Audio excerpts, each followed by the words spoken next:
Hi guys! Kamusta? Ito po si Divine Tarot 888 para sa inyong Tagalog General Tarot Reading sa Love and Career. Mensahe ngayong araw na to. So, hindi po ito para sa lahat. Konti lang po ang magre-resonate kasi napaka-specific po ng message. So, diretso na tayo sa reading.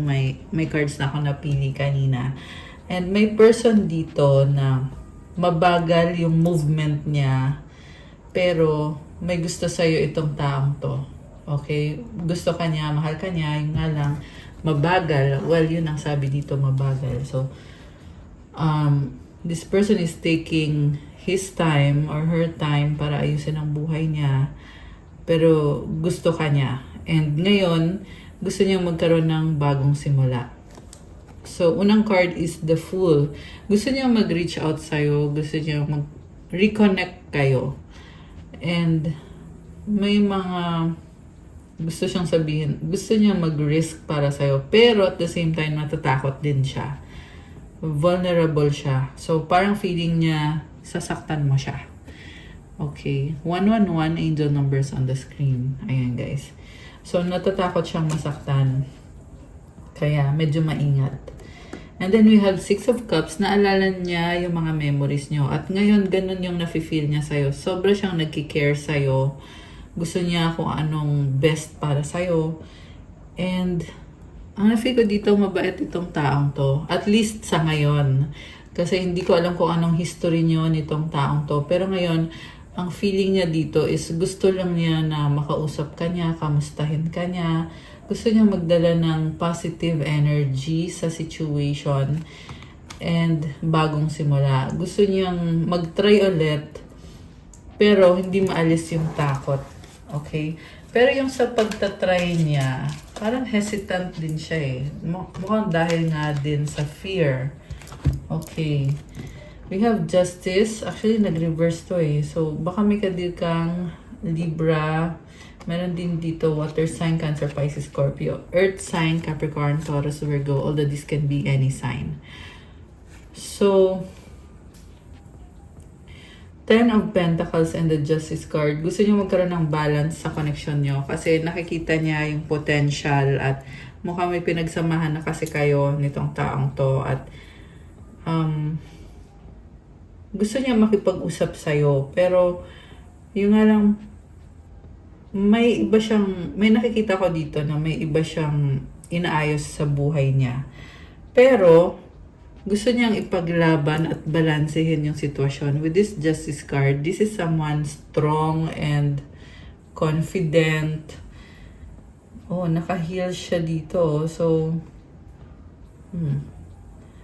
mukhang nag-iingat din siya. Okay. So, tingnan natin. Parang komportable to masyado sa'yo, itong taong to. Ano bang intention sa'yo? Okay, Death card. So, marami siyang naging realization. Dumating sa point na ganito na siya ngayon. May nagbago na sa kanya. So, hindi na siya yung dating kilala mo. At natauhan. Yan yung narinig ko. Natauhan siya. So, hindi maganda yung nangyari sa connection ninyo. Pero ngayon, may maturity somehow itong taong to. Okay. So, ay, nalaglag. Wait lang guys. Nalaglag. 9 of Swords. Iniisip ka, okay, bakit kaya? Parang nag-worry. Nag-worry itong taong kadil mo. Judgment. Okay, nag-aalala siya na baka galit ka sa kanya or i-judge mo siya, may masabi kang masakit at ayaw niya mangyari yon. King of Pentacles. So, ito na nga yun. This is someone na palagi siyang andyan, naghihintay siya ng tamang moment. Pero, malungkot yung mata niya, oh. Ayan. Feeling niya kasi dito, ang hirap nang ibalik yung pagmamahal mo sa kanya or yung pagmamahalan ninyo. Pero, gusto pa rin niya na makabawi sa'yo. Okay? So, mukhang nakonsensya, yun yung narinig ko. Nakonsensya siya sa mga ginawa niya sa'yo. Kaya ngayon, gusto niya iparamdam sa'yo na nagki-care siya at nag-mature na siya. So, ang focus niya ngayon is career, money, stability. Strong siya, kaso lang, overthinking siya dito kasi ayaw niyang i-judge mo siya. Okay. So, we have the Emperor. Oh, sa bottom of the deck. 10 of Cups. Oh my gosh. Sobra kang mahal. Alam mo, may mag-offer sa'yo ng pagmamahal. Pwede itong the same person, pwede itong bagong person. And this is tamang tao, si Emperor. Kasi si Emperor is an action taker. Talagang mag-effort siya kasi gusto kanyang makasama kagaya nitong 10 of Cups. So, somehow may na-feel ako dito na ayaw niyang mag-commit pero at the same time, gusto niya ipaglaban yung connection niyo at gusto niya ng bagong simula with the Ace of Cups, peace and harmony. Kasi ikaw yung pinaka-happiness niya. And si Emperor, hanap niya yung Empress niya eh. So, yan yung dahilan kung bakit gusto niyang bumalik sa buhay mo. Kasi, ikaw yung kamatch niya. Okay? Siya si Emperor. Tingin niya ikaw yung Empress niya. Okay? So, okay, tingnan natin guys. Ano ba ang nararamdaman mo dito sa Emperor na to? So, again, nakikita ko yung maturity dito.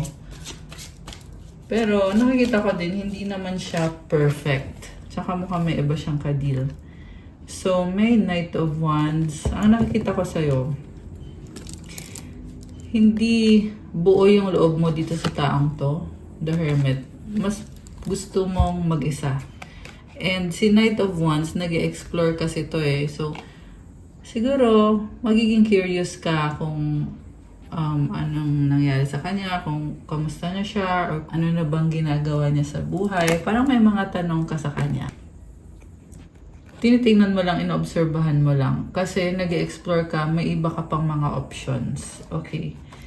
So, kung nag-mature itong taong to, ikaw naman ay hindi ka nakafocus sa kanya. Iba yung focus mo. Pero, nakatingin ka din sa kanya. Pero, priority mo, kung makakabuti ba sa'yo to o hindi. Kasi with the Hermit, si Hermit kasi, focus niya yung sarili niya. May hawak kang lampara dito. So, ayan, yan yung liwanag within you. And, mas priority mo yung sarili mo kesa sa taong to or sa connection na meron kayo or pwedeng magkaroon kayo. Kasi ito yung gusto niya mangyari. O, 10 of Cups, merong nagmamahalan, di ba? Pero ikaw kasi, yung focus mo is yung sarili mo. So, sa bottom of the deck is the 4 of Wands. Oh my gosh. So, may nakita ko dito na pwedeng commitment or intimate na connection. And, ang nakita ko dito, isa kasi siya sa mga options mo. Kaya meron possibility dito na magkakaroon ng reconciliation at may mga changes sa connection ninyo. Okay, saan patungo yan? Tingnan natin guys. Saan patungo itong reconnection? Kasi nakikita ko, hindi buong loob mo sa taong yan eh. Pero, merong pagbabalikan or pag-uusap. 5 of Cups. Okay, so, strength. Ang nakita ko dito, kumbaga, tapos na yung mga nangyari, nasira na at lahat, natapon na kung ano yung mga, ayun, tingnan mo yung mga cups, di ba? And then, with the strength card, tinitiis mo lang, kahit parang feeling mo dito, hindi mo siya gusto or wala kang tiwala sa kanya. Kasi strong ka eh. So, parang hindi ka nagre-reklamo. Pero, ang nakikita ko kasi sa'yo, matalino ka, alam mong ginagawa mo, alam mong makakabuti para sa sarili mo. So, yun. Ace of Wands. Okay, this is something new para sa'yo. And, andun yung curiosity. Okay, Five of Pentacles. Three of Wands. So, parang ikaw, accept mo na wala na to, hindi na to nag-workout itong connection na to. Accept mo na eh. Pero, nakikita ko din dito, kagaya nung sa cards nitong person na to kanina na nagkikare siya sa'yo, nakikita ko din na nagkikare ka din sa kanya. Grabe. Very passionate. Ang lakas ng energy ng fire sign, Aries, Leo, Sagittarius, Earth sign, Capricorn, Taurus, Virgo, although this can be any sign. May energy ng Aries, Scorpio, Leo. So, by the way, nasa Virgo season tayo ngayon. Kaya, happy birthday sa mga Virgo. Kung kayo ay Virgo, comment nyo dyan para mag-greet namin kayo. Also, guys, paki-like po ng video kung kilala nyo na ako. Mag-comment po kayo. Kung hindi pa, okay lang, comment pa rin kayo para ma-acknowledge nyo na kailangan nyo ng gabay or ng guidance para masagap natin ang kwento ng buhay nyo at magabayan kayo. Kung hindi naman po kayo interesado, huwag nyo na lang panoorin, skip nyo na lang po yung video. And mamaya may announcement ako sa dulo ng video. Okay? Para sa mga nakaka-resonate so far. Alright. So, we have connection. Love is a bridge connecting souls. Cherish those connections. Charisma. Love flows to you. You radiate charisma and charm. Baka magta-travel ka and you look very attractive. Okay. So, isa pa nga. Butterfly, you will meet a new love interest at a party or a night out. In-enjoy mo lang yung life mo. Meron kang travel na paparating. Okay. Anything else? Settling. Avoid settling for less than you deserve in love. Okay. Alam mo, malungkot ka dito sa taong to. So, parang feeling mo na, ayun nga, sayang, nakakalungkot, ganon. Dreams, look to your dreams. They hold all the answers you seek. One more. Illusions, be aware of love's illusions. See reality clearly. So, may mga pangarap ka, pero confused ka rin. Kaya lumabas itong illusions na to. Kaya kailangan mong, you need to be grounded. Kasi, may mga pangarap ka sa love, pero, nag-isip kayo kung paano, practical ba, tama ba itong taong to, tama ba itong sitwasyon na to. Ayan. Parang ano ka dito, nag-emote. Ayan, guys. And then, yung settling na card naman, nakikita ko nag-sacrifice ka, kaya, siguro sinasabi ng guides mo sa'yo na mag-ingat ka the next time na pumasok ka sa isang connection. Kasi nga, it involves some sort of sacrifice na you have to make sure na worth it pag nag-sacrifice ka sa isang tao. Okay. Star, your hope and optimism are a powerful love magnet for you right now. Relax, find joy in the simple pleasures of just being together. Okay. Oh my gosh. So, merong good energy dito. Parang meron kang makaka-date. Oh my gosh. Alright. So, alam mo, malaki ang chance na magkakaroon ng reconnection sa inyo. Pero, parang malabo na magtagal or magkabalikan. O kung magkakabalikan man kayo. Kasi, naging matalino ka na eh. So, ayan intimacy, sexual chemistry, reminiscing. So, paulit-ulit na yung cards dito na mukhang merong intimate na magaganap sa inyo nitong taong to. Ayan, natawa ako. Cycles, fate, karma, something ending, something beginning. Parang isisidus ka, kaya mag-ingat ka. Oh my gosh. Pregnancy, nakakaloka. Someone is expecting. Ayan, guys. So, mag-ingat ka, huwag kang magpapasidus, pag-isipan mo ng mabuti. Kasi may pregnancy sa dulo. This is attraction. Pwede din itong literal na may mabubuntis. Guardian, sa bottom of the deck, a lost loved one watches over you. Okay. So, So, ano mga gustong sabihin sa'yo nitong taong to? Tingnan natin, guys. I dream about a future with you. Pangarap ka niya. I don't want to wait any longer. Please be mine. I love you to the moon and back a million times. I can't not right now. So, sobra ka niyang mahal at ikaw yung gusto niya. And, hindi siya makapaghintay pero at the same time, inaayos din niya yung sarili niya kaya hindi din siya nagmamadali. I remember the day we met like it was yesterday. Grabe, hindi ka makalimutan itong taong to. I wish you were next to me. So, namimiss ka niya. What's the point of it all? Gusto ka niya makausap eh. We were always meant to meet. It was written in the stars. I love you so much. Oh my gosh. Parang ang dami niyang gustong sabihin sa'yo. I miss you but I don't have time right now. Okay. I want to hold you in my arms. Okay. So, mahal ka niya at namimiss ka niya kaso lang wala daw siyang panahon ngayon kasi gusto niya ayusin muna yung sarili niya pero gusto ka niyang hawakan. Okay. Gusto ka niyang makita, makasama. Okay, tanggalin ko muna to guys. Ayan, naalis ko na yung cards. So, kuha tayo ng isa pang message for you. 444 protection. This is your time to take confidence in all that you pursue. The divine universe is working through you and protecting you. Time has come to allow the doors of opportunity to welcome you with open arms. Ayan guys, you are protected at may opportunity ka. So, i-claim mo tong napakagandang energies na to. Comment, claim protection. Comment, I allow all the doors of opportunity to welcome me with open arms.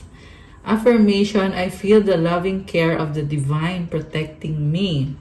I allow myself to pursue growth and opportunity. Okay, nag-grow ka at may mga opportunity ka, magpatuloy ka lang. Mukhang yan yung message sa'yo dito to continue kung ano yung ginagawa mo kasi may growth eh. So, tuloy-tuloy lang yung pag-improve kung ano man ang trabaho mo or kung ano man ang ginagawa mo sa buhay. Nagkakaroon ka ng growth at meron kang protection. Ayan guys. At may opportunity. Isa pang message galing sa mga angels. Okay, isa lang. 777 alignment. Your progress is recognized. And alignment is here. It is within your reach. The whispers reminding you to stay the course and feel source working through you. Your gifts are being recognized. Actually, kahapon, yung isang reading, ito din yung mensahe. Sinasabi dito na you are aligned. Tama yung ginagawa mo. Nasa tamang landas ka. Kaya, keep going, magpatuloy ka. At ito yung affirmation. I-comment nyo dyan to claim this beautiful energy. I blossom and bloom as I use my gifts. All things simply align as I feel the feeling of the divine. So, nagbo-bloom ka. Oh my gosh, I love it. 212, angel numbers on the screen. Kasi very practical ng energy ngayon. Nasa Virgo season pa rin tayo, guys. And dito, sa bottom of the deck, merong balance, 222. Now is the time to take inventory of your feelings. Are there any feelings of imbalance or resistance? Divine whispers are here to remind you that the alignment that you seek also seeks you. Breathe, rest, and reset. So, huminga ka daw muna at reset. Kasi, tingnan mo daw yung feelings mo kung saan kailangan ng pagbabago. Affirmation, what feels peaceful and calm easily finds me as I restore the balance within me. Ayan guys, comment 222 to claim and comment claim balance. So, gusto kong tingnan from this cards. Ano po bang energies? Oh, coffin. Okay, parang hindi maganda yung energy. Sa paligid. Snake, oh my gosh, what the... Dali na. Okay. stars. Oh, so nice. This is healing. Oh my gosh, we have bouquet and ring. Parang may kasalan. Stork. Okay, so clouds. Rider. And lady. So, ayan oh, merong relationship or connection with this person na nag-heal. And with this bouquet, ayan oh. Wow. So, ano feel ko dito, reconciliation or new love and romance. Lots of romance. So, stork, happiness, parang merong ups and downs. Ayan, stork tsaka clouds. Lady and the rider. So, ikaw tong lady and with this rider, parang ano, excitement or exciting news. Ayan, may hawak siyang letter. So, this can be an exciting news na paparating. Okay.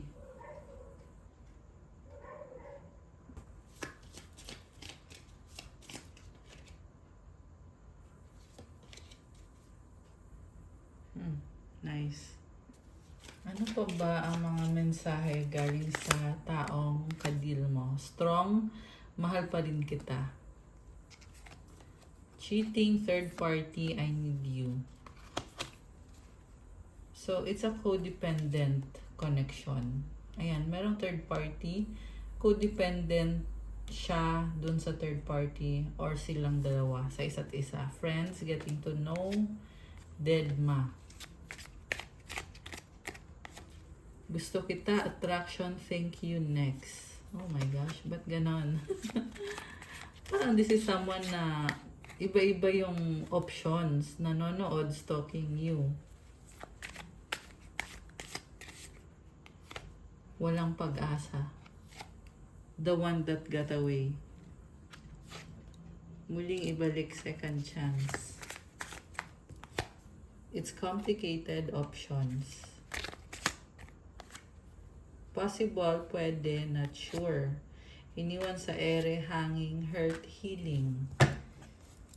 Faith, hope, and inspiration. Okay. Mensahe from your soulmate or twin flame. I'm struggling right now. I regret what I did. I want a fresh start. Okay, so ito yung person na gusto pa rin makipag-ayos sa'yo at nagsisisi. Nahihirapan siya sa buhay niya ngayon. I feel betrayed, lack of communication. Okay. So, parang malungkot siya kasi hindi kayo nag-uusap. And pwedeng energy mo din to na hindi kayo nag-usap, feeling mo na-betray kanya, niloko kanya. Okay. Ano pa? We have a deep level of connection. You're all I need, honeymoon. Thinking of you makes me smile. Oh, parang namimiss ka nitong taong to kasi iniisip ka niya at with this honeymoon, this is romance, attraction, and love. You're all I need. This is also obsession.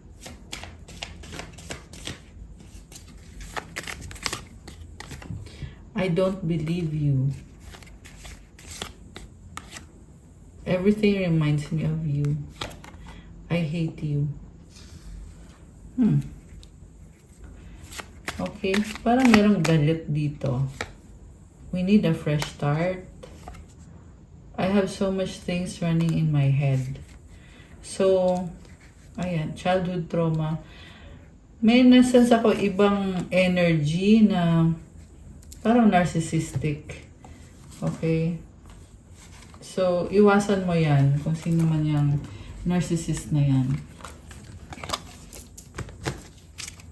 Okay, so kukuha ko kayo ng mensahe from your angels at ng advice. Gawin muna natin to. So, from your angels,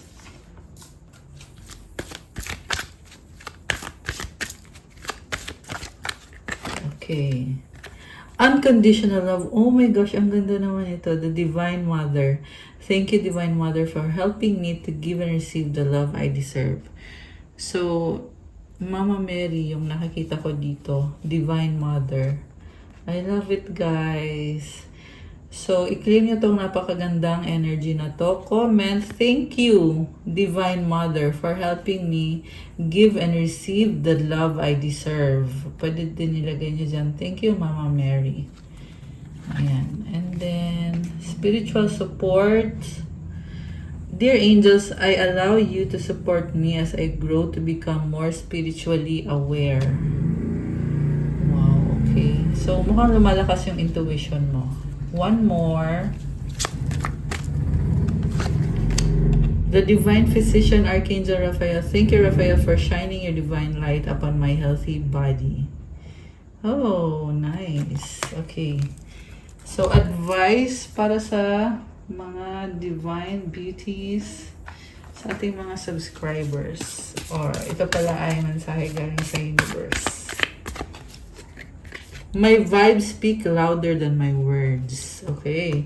Kahit hindi ka masyadong nasasalita, pero ramdam yung vibe mo. The moment I embrace my peace within and surrender the outcome is the moment that the universe can truly get to work. So, be peaceful at isurrender mo na daw. Hayaan mo na daw si universe na gawin kung ano ang ibibigay na blessings para sa'yo. So, surrender everything to the universe. Energy flows where my intention goes. Oh. One more. When I think I've surrendered, I surrender more. Isa pa. The key to prayer is to forget what I think I need. Okay. And one more advice. Sa pang advice. Okay, this one. Loneliness. When you stop fearing your aloneness, you stop settling for less than you deserve. May I embrace and love my solitude, and that's when kindred spirits can finally come. So, siguro feeling mo mag-isa ka, pero merong mga kindred spirits or yung mga taong nakakabuti para sa'yo na dadating sa buhay mo. Ayan. Okay, guys. That's all for our love reading for today. Thank you for watching. Please like, comment, subscribe, hit the notification bell. And yung announcement ko is about the private reading kasi meron po tayong special discount na usually hindi ako nagbibigay ng discount kasi mababa na yung rates sa private reading. Pero ngayon, magbibigay ako ng discount. Paano? I-message nyo ako sa Viber or sa WhatsApp. Tingnan nyo po sa description box, nakalagay po dyan yung aking mga details. So, chat nyo ako sa Viber or sa WhatsApp. Thank you. I love you guys. Good night and God bless you again soon. Bye!